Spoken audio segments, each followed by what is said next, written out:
Cuando la gente quiere vale, yo digo, yo no doy vale. Yan pala.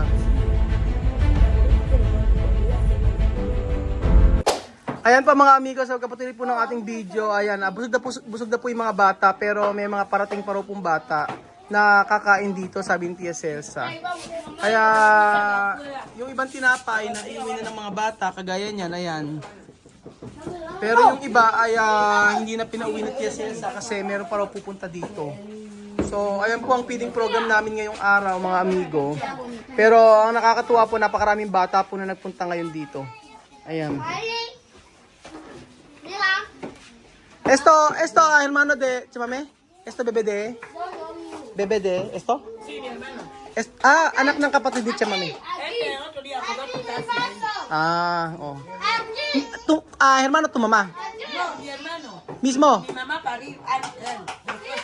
Oh. Pamangkin ni Chamame to. ¿Cómo se llama? Ha? Severo. Pamangkin ni Chamame. Ayan po, comer mas. Wala na. Konti na lang yung juice mga amigo, pero may tinapay pa. Inaantay lang namin na magsialis yung mga bata. At ako'y uuwi na rin po mga amigo. Ayan. Nakakatuwa lang yung feeding program natin dito ngayon dahil kahit mag-ingay kami dito, wala nang problema, wala nang magreklamo sa amin dito kasi bahay na mismo nito ni Tia Celsa. At ang masaya po dito sa feeding program natin dito kila Tia Celsa, syempre ay mas maraming bata ang pupunta dahil yung mga kapitbahay ni Tia Mame, ayan, mula doon, ayan, ay dito na naririnig na nila yung yung aming pag kumakanta kami at siguradong pupunta yung mga bata. Ayan po. Terminal Alima. ¿Cuánto buñuelos tú comer? 1, Uno. Pan dulce. 3. La verdad? Sí, mira, pequeñito casi no, ya terminó todo el pequeñito. 4 ang kinakain ni Alima. Yo no me acuerdo para dormir. Ito, Sophie. ¿Cuánto tú comido? 3. Solo 2. 3? Ito yung nakain. Ito misma. ¿Cuánto tú comer? ¿Tú comido? 1? ¿Por qué? No quiere. ¿Por qué? ¿Tu cabeza mal? Masakit yung ulo ni misma eh. Mamá, hindi más. ¿Tú comer más? No, por la noche no. Solo esto, ya está. Bien rellenado. Ya está. Hindi na nakakain si Alima ngayon at busog na. Ayan po mga amigo. Nada. Aquí ahora yo tengo observación. Yo no tenía batería ni bar. Pero yo observo ahora cuando yo empezaba para abrir esa batería. Mucha gente hablaban mal, me criticaban mucho. Hablar, tía Mami va a abrir bar, tía Mami ahora ya tiene bar, ya tiene comida, los niños comen. Ya no llegó a hacer ese bar.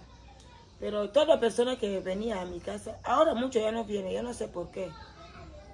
Venían antes mucha gente, mami, ¿qué tal? Bien, pero ahora todas las personas ya me miran mal.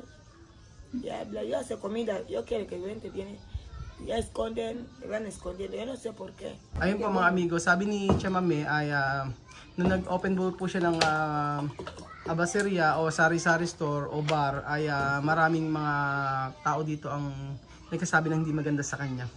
So, tama yung nag-comment, sabing gano'n, ayan na, bukas na, nag-start na si Chamame magbenta. So, marami nang magagalit, marami nang maiinggit sa kanya. Pero ang hindi maganda, yung pag bigla na lang pumunta si Chamame ron, nadapa si Lucia. Cuando yo abrí esa batería aquí, cuando yo empezaba antes, todas las personas pensaban ya no terminar. Yun, na-terminal de qué? Cuando empezara a construir, ellos pensaban que no va a terminar No va a terminar de esto? de construir. ¿Por qué? No sé. Hay mucha gente decir así. Sí. Chisme, esa batería no va a abrir. No sabían cómo lo voy a hacer, pero ahora cuando abierto bien. Pero muchas personas ahora no arrimar. Cuando yo antes no nada. Muchas personas, mami, ¿qué tal? Pero ahora mucha gente no arrimar bien. No quiere mirar tú? Miedo. Cuando yo paso así, todas las personas así, asomar. Ah, sí? No sé. Ayan, sabi ni Chamame, mga amigo, ay nung marami daw nagkasabi na hindi rin matatapos tong tindahan ni Cha. maraming nagsasabi na hindi kayang matapos ito kasi syempre maraming uubusin na pera. Tapos nung natapos na ito ay marami yung hindi na nagpupunta dito. Ang dami po mga amigo, nakita niyo sila Mama Nina, sila Barbie, Mireille, hindi na nagpupunta rito. May mga kamag-anak pa naman nila yun. So sabi nga ni Chamame ay malungkot si Chamame kasi syempre kamag-anak niya yun. Sí, esto es mi familia. Cuando enfadar. Cuando quiere venir aquí, puede venir. ¿Qué voy a hacer? Más es mi familia, yo no puedo cambiar mi familia. Así Dios ha dejado yo con ellos. Cuando venir aquí, cuando no quiere venir no hay problema. Cuando no quiere venir no hay problema, No hay yo le problema. gano. Cuando ellos quieren venir, ¿qué puede venir? Pero no, ahora no quiere venir. Ahora no quiere venir, solo manda niños, yo mandar para... Yo no puedo mandar para personas, no quiere venir. Niños, venir aquí para coger comida. Sí, tú no escuchas, el señor dice que ha dicho que yo mande para ellos, que no. Yo solamente venir aquí, yo no mando. Ayun, sabi niya Mami, malungkot siya kasi nga pamilya na yon. Kaso ano yung magagawa niya? Tapos ang mga nanay ayaw magsipunta dito tapos nagpapakulang ng pagkain. Sabi ni Mami, hindi ko bibigyan kasi kung gusto nila kumuha ng pagkain dito, di kumuha sila. Wag yung anak yung gagamitin para kumuha ng pagkain. Tapos yung di ba nagpakain kami ng tinapay, yung nanay ang nanghihingi. Kena Barbie, no? Kerepan pero tunodar. Oo. Nang punta yung anak ni Barbie dito, ay yung ken biniraki. Su niña, mandar niño. Ken ninyo. Ike. Ha? Ike. Ike? Ayan si Ike? Ike. Iker biniraki para kuher pan para su. Barbie ha dicho que te mande pan. Ayun. Nagpunta si Iker dito para manghingi ng tinapay para Barbie. Ibigay kay Barbie kaso sabi niya Mami, kung gusto niya kumuha ng pagkain dito, pumunta na lang siya dito, hindi yung uutusan pa yung bata. So syempre nakakaano naman yun na yung bata pa ang pakukunin niya ng tinapay. Kung gusto niya kumain dito. Vinieron aquí para le dar coche. Dos hombres venir aquí para Guiñano. Pero tú no conoces. No, yo no conozco. Después venir aquí. Sí, venir aquí para dejar su coche en el taller. Después. Yo aquí barriendo. Cuando ha visto mi pancarta, dice, oh, hemos visto esta pancarta en el teléfono, pero aquí bien, no sabíamos dónde está. Pero cuando lo hemos visto así, está bien. Difícil para un blanco hacer esto así, no fácil, esto es mucho dinero. Él dice sí, pero ¿qué clase de blanco? Él dice, es filipino, no. ¿Dónde ha visto? Aquí, yo aquí barriendo. No, pero ¿dónde ha visto esto, Baseria? En TikTok. TikTok. Sí, él ha visto. YouTube. En YouTube. Aha. Dice, So may nagpunta po rito mga amigo na dalawang Guiñano. Dos Guiñano, no? sí. Nagpunta sa may talyer, pinagawa yung sakyan, tapos nakita si Chamame at nakita ro sa YouTube yung yung tindahan ni Chesesa. Tapos sabing ganoon ay hindi raw dipisil o mahirap daw sa isang Pilipino. Natanong daw ko anong lahi ako, sabi ni Chamame Pilipino na magpagawa ng isang tindahan o baseria kasi hindi po biro yung gastos. Pero tú no conoces esto dos Guiñano. Después venir aquí para saber Ha visto así, después de dejar su coche, ha venido y dice, oh, señor, aquí viene. Aquí tú vives, yo dice, sí, aquí arriba. Pero esto mucho dinero para construir. Dice, sí. Este blanco que estamos viendo para aquí, que español, que yo dice, no, español, filipino. Oh. Pero ¿por qué él no sabe yo Filipino? Porque ha visto de YouTube. Sí, él dice, bueno es porque esto hace mucho dinero. Dice, esto no es fácil, esto mucho dinero. Pero tú no conoces esto. No, yo no conozco, yo aquí barriendo, por la mañana. Ayun, sabi niya Mami, hindi raw kilala Yes, ng Mami dalawang lalaki na yun, nagwawalis daw siya. Tapos sinabi daw na yung tindahan daw niya ay okay, sabing ganoon. Daw sabi niya Mami kasi hindi nga raw biro yung magpagawa ng tindahan na ganito. Yun lang yung sabi. Pero marami na nakakilala kasi kay Mami dito, kagaya ni Cookie, di ba? Ang daming nanonood na rin ng ating video mga amigo. Ayun, meron dalawang Guiñano nagpunta dito para po tingnan yung abasera ng Tia Cesa. Maaari ito ay isang subscriber natin o mga subscriber natin, pero ang sabi ni Tia Cesa ay hindi nga raw niya kilala yung dalawang tao na ito. Pero tú sabes su nombre? No. Solo venir aquí para mirar esto Sí. abasería. Él adelante le da su coche ahí. Él miraba tu foto. Oh. Aquí aquí viene. So hindi kilala na siya Mami mga amigo. Kung sino yung nagpunta na yun. Sí, yo he visto así, desde que yo he nacido. Yo no he visto a nadie viene aquí así, para dar comida así. Primera vez, todas las personas dicen que primera vez ve personas que ayudar, todas las personas igual, así. Comida, vestido, ropa, todos los días así, comida, todos los niños.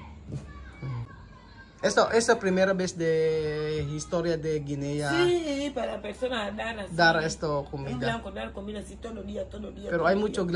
blanco aquí pero Hay no mucho dar. blanco, pasar. Pero Solo no dar. saludar, pasar. Pero difícil. Vale. Viendo así, pasa. Ajá. Primera vez, por eso todo lo mayor dice para tu gracia, bendiciones. Pero ahora no tiene problema, no? No, no, no. So ayun pa mga amigo, sabi ni Tia Celsa ay difícil o mahirap daw po na makakita rito na isang blanco na kagaya ko o kagaya natin na nagbibigay ng mga pagkain, nagbibigay ng mga groceries. At first time daw po sa history ng Equatorial Guinea na may ganoon, lalo-lalo na dito sa Ekuku.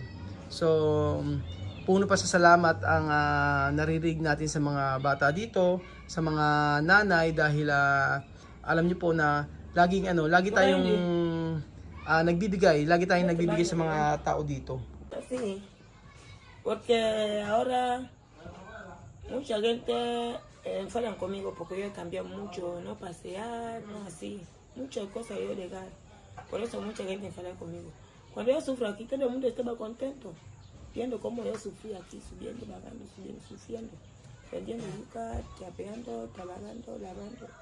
Pero siya mami, cuando tú sufres, todo, mucha gente contento. Sí, cuando Pero- yo sufrí aquí, mucha gente estaba contento. Pero siya mami, Pero ahora que ya he cambiado, mucha gente ya no me quiere. no pensar tú dar mucho cosas. Ang sabi po ni Tia Mami, marami po kasing mga tao din na nagagalit sa kanya dito dahil nagbago ang kanyang buhay. Umpisa yung hindi na siya umiinom, pangalawa ay yung siya ay maayos na ang kanyang kalagayan sa buhay. So sabi nga ni Tia Mami, maaari yung dating buhay niya ay mahirap, pero bakit nagtataka siya, bakit ang mga tao ay natutuwa kapag siya ay nagdudusa o nahihirapan. So di ba dapat maging masaya ang isang tao kapag nakikita niya na umaangat yung isang tao. So, yun lang talaga yung si Tia Mami, yung lulungkot niya sa mga tao dito. Sí, como un hombre ha venido aquí anteayer, ha comprado cigarrillos, ha dado 5,000. Ya dice, ya no tiene cambio, vete con 5,000. Cuando tú cambias, tú traes 5,000. Dice, deja los cigarrillos. Dice, no, yo no quiero así, él enfadar. Mami, ¿qué clase de vale? Yo dice, sí, yo no puedo legal vale, porque yo legal vale, yo no voy a ganar. Cuando yo vale, sí, dame mi dinero, problema. Yo no quiero vale, vale hace problema mucho. Hay gente que quiere hacer vale. Sí. Después de empadar, cuando no hacer vale. Cuando no hace vale, dice, ¿por qué tú vale? Dice, sí, yo no quiero vale. Cuando hacer vale, cuando yo decida dame mi dinero, problema. No vale. Ayun po, isa pa po mga amigo sa tindahan ni Tia Celsa, maraming umuutang. Meron kahapon daw may isang lalaki daw na pumunta dito bumili sigarilyo tapos binigay daw yung sabi ni Tia Celsa, umuutang daw sa kanya tapos hindi raw niya napautang, nagagalit daw sa kanya.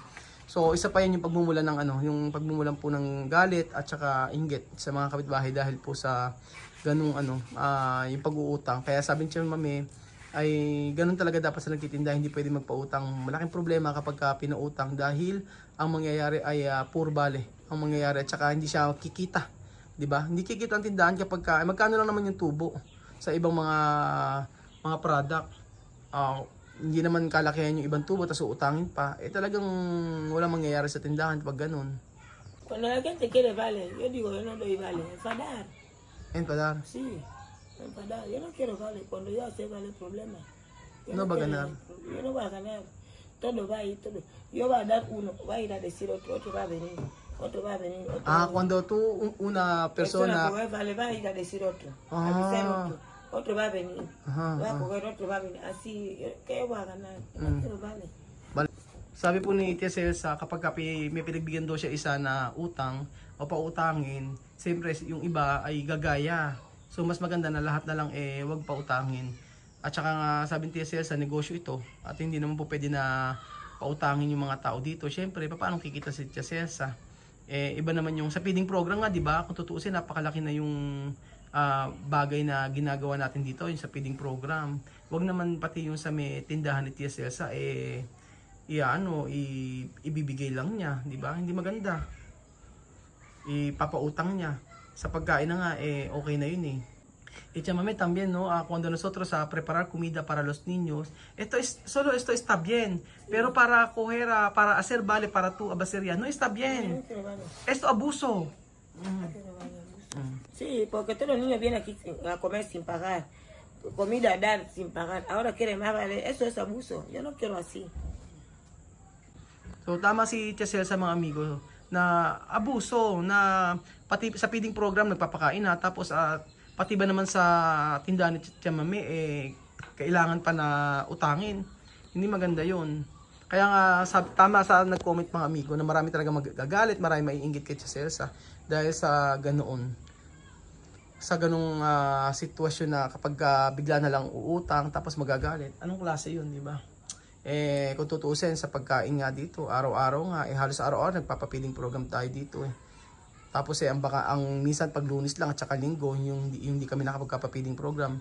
Tapos okay na yun. Ang dami ng araw na nakapagpapakain tayo dito. Pero okay lang naman kasi naman talaga ang natin dito, ang magpakain sa mga bata. Pero sana lang magkaroon ng na siyempre kahihiyan na yung sa may negosyo ng Tia Mami, wag nang utangin. Diba? May mga trabaho din naman yung ibang mga tao dito. So, ayun po mga amigo, dito po nagtatapos ang ating video at maraming salamat po. Share niyo po ang ating video mga kababayan ko sa Facebook, Pinoy Equatorial Guinea. At maraming salamat po talaga sa walang sawa niyo pong pagsuporta. Ang tagal-tagal na nanonood kayo, pero araw-araw nakasanayan niyo na yung panonood ng ating video. Sa hirap, sa ginhawa, sa drama, sa tuwa, sa ano pa ba? Sa lahat-lahat nananatili po kayong tapat sa atin dito sa Equatorial Guinea, sa mga tao dito like kayo nanonood. Lalo-lalo na sa mga hindi nag-i-skip ng ads, mga amigo. Ang bagay lang natutunan ko sa araw na ito, sa buhay ni Tia Celsa, ano man yung gawin mo, mabuti, masama, may masasabi ang mga tao. So, pinakamagandang gawin mo na lang ay papatuloy mo na lang kung ano yung mga nasimulan mong magandang bagay. At lahat ng mga nasimulan mo ay kung makakabuti para sa iyo, diretso lang. So, hayaan natin yung mga nag-iinggit, hayaan natin yung mga nagagalit. Ang mahalaga, wala kang inaapakang tao. So, yun po mga amigo. Salamat po sa inyong panonood at God bless po. Adios, hasta mañana. Bye, gracias. Thank you.